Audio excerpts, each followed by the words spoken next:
3 പേരുടെ പിന്തുണ കൂടി കെ സി വേണുഗോപാലിന് കിട്ടി എന്നാണ് മനസ്സിലാക്കുന്നത്. ഇപ്പോൾ വി ഡി സതീശൻ വിമാനത്തായിൽ നിന്ന് ഇറങ്ങുന്നു. കൊടിക്കുന്നിൽ സുരേഷ് ഉണ്ട്, നൌഷാദ് അലി ഉണ്ട്, ഷിയാസ് ഉണ്ട്. ഇപ്പോൾ വിമാനത്തായിൽ നിന്ന് പ്രതിപക്ഷ നേതാവ് വി ഡി സതീശൻ ഇപ്പോൾ ഇന്ദിരാഭവനിലേക്ക് പോവുകയാണ്. തത്സമയ ദൃശ്യങ്ങളാണ് പ്രേക്ഷകർ ഇപ്പോൾ കണ്ടുകൊണ്ടിരിക്കുന്നത്. കൊടിക്കുന്നിൽ സുരേഷിനോടൊപ്പം വി ഡി സതീശൻ മാധ്യമങ്ങളെ കണ്ട് സംസാരിക്കാൻ സാധ്യതയുണ്ടോ എന്നുള്ളതാണ്. നേരത്തെ കന്റോൺമെന്റ് ഹൗസിൽ നിന്ന് ഇറങ്ങുമ്പോൾ പ്രതികരിച്ചിരുന്നില്ല, ഇപ്പോഴും പ്രതികരിക്കുന്നില്ല വി ഡി സതീശൻ. നേരെ ഇന്ദിരാഭവനിലേക്ക് പഴയ ലീഡറിന്റെ കണ്ണിറുക്കിയുള്ള ചിരി ഇപ്പോൾ വി ഡി സതീശൻ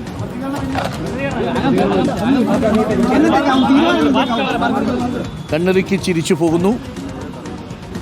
വളരെ നിർണായകമായ നിമിഷങ്ങളാണ്. മുഖ്യമന്ത്രി സ്ഥാനത്തേക്ക് ഇപ്പോൾ കെ സി വേണുഗോപാലും വി ഡി സതീശനും പിടിമുറുക്കുമ്പോൾ MLA-മാരുടെ പ്രതികരണം വളരെ പ്രധാനപ്പെട്ടതാണ്.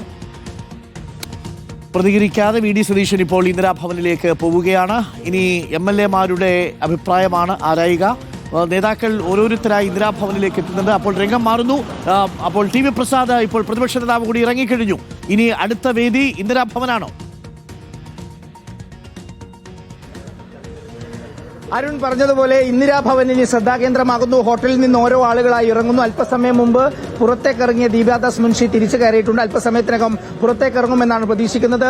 കഴിഞ്ഞ കുറച്ച് നാളുകളായി ഇത്തരം പ്രധാനപ്പെട്ട നിമിഷങ്ങളിലെല്ലാം വി ഡി സതീശൻ സ്വീകരിച്ചു പോകുന്ന ഒരു നയം എന്ന് പറയുന്നത് ഒരക്ഷരം മിണ്ടാതെ പുറത്തേക്കിറങ്ങുക എന്നുള്ളതാണ്. ചിരിയിൽ മാത്രം ഒതുക്കും. ഏതെങ്കിലും മാധ്യമപ്രവർത്തകർ തടഞ്ഞു വീഴാൻ പോയാൽ അവരെ ഒന്ന് പിടിക്കും, ശ്രദ്ധിക്കണമെന്ന് പറയും എന്നതല്ലാതെ ഒരക്ഷരം പോലും പറയുന്നില്ല എന്നുള്ളതാണ്. അതാണ് കഴിഞ്ഞ കുറച്ച് ദിവസങ്ങളിൽ നമ്മൾ കണ്ടുവരുന്നതും. എന്തായാലും ഇന്നത്തെ സാഹചര്യം കേരള രാഷ്ട്രീയത്തിലെ കോൺഗ്രസിനെ സംബന്ധിച്ചിടത്തോളം ഏറെ നിർണായകമാണ്. കാരണം സംഘടനാപരമായി വലിയ ഉന്നതിയിൽ കെ സി വേണുഗോപാൽ നിൽക്കുന്നു എന്ന് രമേശ് ചെന്നിത്തലയും വി ഡി സതീശനും ഏതാണ്ട് അവർക്ക് മനസ്സിലാക്കി കഴിഞ്ഞു. 40-ലധികം MLA-മാരുടെ പിന്തുണ ഇതിനകം തന്നെ കെ സി വേണുഗോപാലിന് ഉണ്ട് എന്ന് മനസ്സിലാക്കി കഴിഞ്ഞു. സംഘടനാ ചുമതലയുള്ള AICC-യുടെ ജനറൽ സെക്രട്ടറി എന്ന നിലയിൽ അവരുടെ അധികാരം ഉപയോഗിക്കുന്നു എന്നൊരു ആരോപണം കൂടി വരുന്നു. അതിന്റെ അർത്ഥത്തിലാണ് ദീപാദാസ് മുൻഷിയുമായി MLA-മാരുടെ കൂടിക്കാഴ്ച നടത്തുന്ന സമയത്ത് ഉണ്ടാവരുത് എന്ന് ദീപാദാസ് മുൻഷി ഉണ്ടാവരുത് എന്ന് വി ഡി സതീശൻ പക്ഷം പറയുന്നത്. ഒരു കാര്യം ഉറപ്പാണ്, സംഘടനാപരമായി ഒരുപാട് ശേഷിയുള്ള കെ സി വേണുഗോപാൽ ആ രീതിയിൽ MLA-മാരുടെ പിന്തുണ നേടും, ഹൈക്കമാൻഡിന്റെ പിന്തുണ നേടും എന്നുള്ളത് കൊണ്ടാണ് പുറത്ത് ഉള്ള ഒരു ശക്തി അത് പ്രയോഗിക്കാൻ വി ഡി സതീശൻ ശ്രമിക്കുന്നത്. നമുക്കറിയാവുന്നതുപോലെ ഭൂരിപക്ഷം പ്രവർത്തകരും ഭൂരിപക്ഷം പ്രാദേശിക നേതാക്കളും വി ഡി സതീശനൊപ്പമാണ്.